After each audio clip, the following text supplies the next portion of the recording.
O presidente eleito dos Estados Unidos, Donald Trump, pediu o arquivamento do processo que o envolve no romance, entre aspas, com a ex-atriz pornô Stormy Daniels. O laranjão, que é o nosso Trump, o republicano, foi declarado culpado em acusações por fraude fiscal pelo pagamento de $130 mil à Stormy na reta final das eleições de 2016 para que ela não divulgasse um caso extraconjugal entre os dois. Parece que um recorde na história da prostituição. No pedido, a defesa cita argumentos utilizados pelo presidente atual, Joe Biden, que perdoou seu filho Hunter Biden, que ia para a cadeia. Os advogados... A cadeia porque adquiriu armas ilegalmente, ele é adicto em cocaína. Os advogados de Trump declararam que o Departamento de Justiça, que cuidou do caso de Hunter Biden, é o mesmo que coordenou e supervisionou a caça às bruxas politicamente motivada e a interferência eleitoral visando atingir o candidato republicano. Jess Peixoto, o procurador-geral dos Estados Unidos, o Merrick Garland, já foi várias vezes convocado no Senado, nunca conseguiu explicar os processos contra o Trump. O que você acha dessa confusão toda, hein? Capês, o que eu mais admiro nesse caso é que o nome da mulher em questão é Storm, que em tradução literal é tempestade, tormenta. E foi isso que ela foi para o Donald Trump durante todo esse período. Foi muito utilizada pelos democratas na campanha como um fator para, de fato, atacar Donald Trump. E aqui eu acho interessantíssimo avaliar o erro estratégico de Joe Biden em relação às instituições norte-americanas. Por quê? Porque o Trump já falava sobre como vários processos eram políticos. E o Biden, ao conceder ali o perdão a Hunter Biden, um perdão irrestrito, ele que tem ali acusações em relação ao tráfico de influência com a Rússia, ele que tem acusações de evasão fiscal, ele que tem tantas acusações que fica difícil escolher uma, vamos escolher qual delas. Ele agora foi dito como livre pela decisão do pai de dar o perdão presidencial, algo legal, legítimo. Vários presidentes, inclusive Donald Trump, fizeram uso desse recurso anteriormente, mas nenhum mentiu sobre isso, né? O Biden disse que não faria e o fez. Em campanha, ele disse que não faria isso de maneira alguma. Até os democratas levaram uma hashtag, né? Ninguém está acima da lei, parabenizando o Biden pela frieza. Afinal de contas, não cederia o perdão a seu próprio filho. Isso não foi real. Tanto não foi real que o Joe Biden disse, ao dar o perdão, que faria isso porque claramente era uma perseguição política, uma decisão política. A mesma tese que, pasmo, Donald Trump vem tendo ao longo dos últimos anos em relação a ele. Então, eu acho estratégica a decisão da defesa do Donald Trump, não apenas porque isso vai gerar a defesa, vai realmente conseguir. Eu vou até além. Foi uma decisão de mensagem. E por que uma decisão de mensagem? Porque a partir do momento em que ele faz isso, ele deixa claro que não é só ele quem está dizendo que é um processo político ou que existe uma politização dessas instituições, mas que, de fato, o próprio presidente assinou um documento dizendo que sim, isso ocorreu. Então, isso fragiliza muito as narrativas dos democratas. O Trump, existe até uma discussão se ele poderia dar o perdão presidencial para ele próprio. Não vejo por que isso seria um impeditivo. Mas a grande questão aqui é, a Stormy fez diferença e ela fez tanta diferença que ninguém nota que ela, na verdade, estava extorquindo Donald Trump. Culpado é ele de ter feito o pagamento e não ela, de ter realmente solicitado isso, ter ido atrás e ter feito essas ameaças. Então é uma situação, bem para dizer o mínimo, estranha. Aqui no Brasil nós vimos recentemente um jogador de futebol aí, do Botafogo, que só foi vítima de chantagem de vídeos íntimos e de uma situação pessoal a partir de uma mulher que ele tinha relações extraconjugais. E ela foi presa, de fato. Agora, já no caso dos Estados Unidos da Stormy, ele pagou e ele está sendo punido por ter feito esse pagamento. Então, é no mínimo estranho. E, com certeza, fortalece a narrativa de Donald Trump de perseguição política. Ô Rose, foram buscar o caso dele em 2006, com a prostituta, para tentar empichá-lo aqui, ou impedi-lo de se candidatar. Agora, olha só, só uma curiosidade, que a Jess falou do Biden que mentiu, né? O Biden é um mentiroso profissional. Ele falou que o filho dele, um dos filhos dele morreu na Guerra do Golfo. O menino morreu de câncer. Ele falou que o tio dele, o tio Bose, que é o Ambrose Finnegan, foi comido por canibais na Papua da Nova Guiné. E, na verdade, o avião caiu no Pacífico.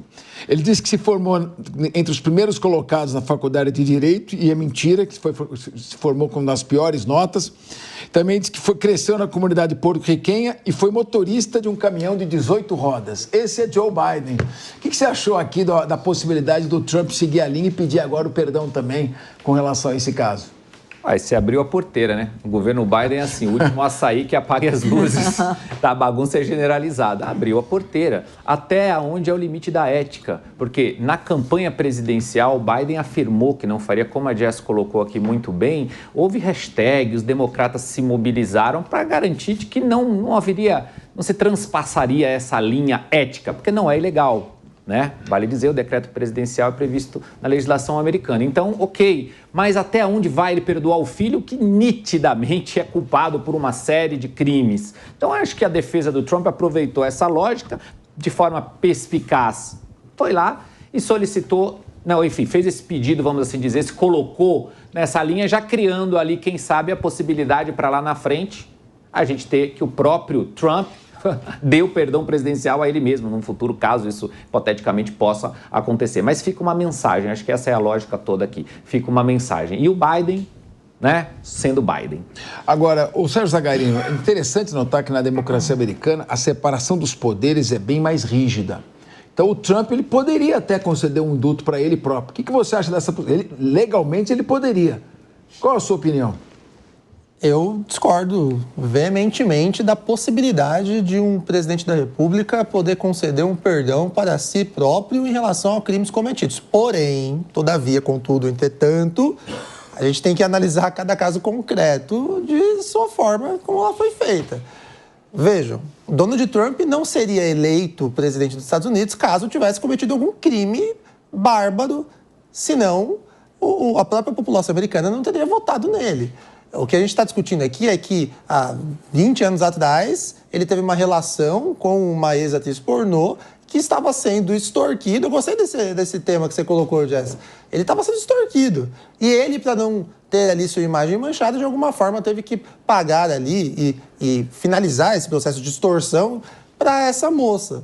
Então, ele não é um bicho-papão, como todo mundo quer colocar ele. Vamos colocar a figura do Trump como se fosse um criminoso. Não, o Trump, pelo contrário, ele é um empresário muito bem-sucedido, uma figura que tem o que muitas vezes falta, não é só no americano nem no brasileiro, é no ser humano, de se posicionar. O Trump se posiciona. Então, eu acredito que, nesse caso específico, ele vai se utilizar aí, obviamente, da ferramenta que lhe é dada. Então, se porventura tiver necessidade dele dar um indulto para ele mesmo, ele vai fazer porque ele se posiciona. Uma outra coisa é se deveria existir esse instrumento. Eu sou totalmente contrário. Eu acho que o indulto, ou como aqui a gente tem no Brasil, o indulto natalino, isso não deveria existir. Porém, já que existe, ele vai acabar se aproveitando da mesma ferramenta, até pelo fato de que a narrativa do seu opositor foi por goela abaixo quando Joe Biden acabou livrando o filho da prisão ao conceder o indulto ali no apagar das luzes. Agora, o Trump, ele nomeou a maioria dos ministros da Suprema Corte, tem a maioria consolidada no Congresso e foi eleito com uma larga vantagem sobre a Kamala Harris. O que o impediria de se auto-indultar, já que o Joe Biden já deu exemplo? Indultar o filho é se auto-indultar. Uma coisa é você ter um exemplo, outra coisa é seguir o péssimo exemplo. Nem tudo que é legal não é imoral. O que o Joe Biden fez é ridículo, é imoral, tá errado. Você vai dar um indulto pro próprio filho, que acabou de ser condenado, pega mal. E o Joe Biden, o Trump, seguindo a mesma linha também é ruim. Nós temos que criticar a possibilidade disso acontecer. Aquela história de ninguém estar acima da lei, será? Nos Estados Unidos parece que basta você estar na cadeira do presidente e você faz o que quer. Pode indultar o filho, pode se auto-indultar. Pega muito mal. Então, pouco importa, a meu ver, se é Joe Biden, se é Donald Trump, seja quem for. O instituto, a possibilidade, a aplicação de uma medida como essa, para mim, está totalmente equivocada. Você pode até ter no Brasil a questão do indulto, mas indultos por interesses pessoais, para familiares ou para si próprio, me parece ser um grande equívoco legislativo, essa permissão nos Estados Unidos. Agora, vamos aproveitar que o tema do Trump está aí na tela ainda, para perguntar, Ricardo Rosso, o Trump já falou o seguinte: se os BRICS quiserem comercializar com uma moeda própria, parece que estão querendo criar diplomata, que seria a moeda dos BRICS, que é 40% lastreada em ouro e 60% no yuan e talvez numa moeda russa, na rúpia. Qual a sua avaliação? O Trump disse: países que não negociarem em dólar sofrerão uma taxação de 100% em seus produtos. Parece que isso resultou num efeito contrário. Os BRICS estão acelerando a implantação da própria moeda. Como é que você vê, a partir de janeiro do ano que vem, 25 de janeiro, essa nova relação econômica dos Estados Unidos com o mundo? Olha, eu acho que o Donald Trump mandou um recado muito claro, não havia para mim muita dúvida de que o Trump teria esse posicionamento contundente com relação aos BRICS, não. Eu acho que o Brasil é que tem que repensar exatamente qual é o movimento estratégico que o Brasil vai fazer, porque eu não estou vendo tantos benefícios comerciais se o Brasil aderir a moeda que diz que a ideia é do presidente Lula, é o que corre aí nos bastidores dos próprios BRICS, mas eu não entendo dessa maneira, não tenho tanta certeza, apesar do alinhamento claro entre o Brasil, a China, a Rússia e agora que o Irã também faz parte dos BRICS, entre outros ali, eu não vejo tanta possibilidade de lucro, de sucesso, de vantagem para o Brasil. Para a China, sim. Para a Rússia, sim. Talvez para o bloco de maneira geral, sim. Porque o Trump vai, de qualquer maneira, taxar a China e outros países. Agora, para o Brasil, eu estou enxergando que a gente está entrando aí, colocando os dois pés numa canoa furada. Comprar briga com o nosso segundo parceiro comercial não faz sentido. E nesse patamar, se for taxado em 100% as exportações brasileiras, nós teremos aí alguns problemas na nossa balança comercial com os Estados Unidos. E não sei se a China vai pagar para ver, não.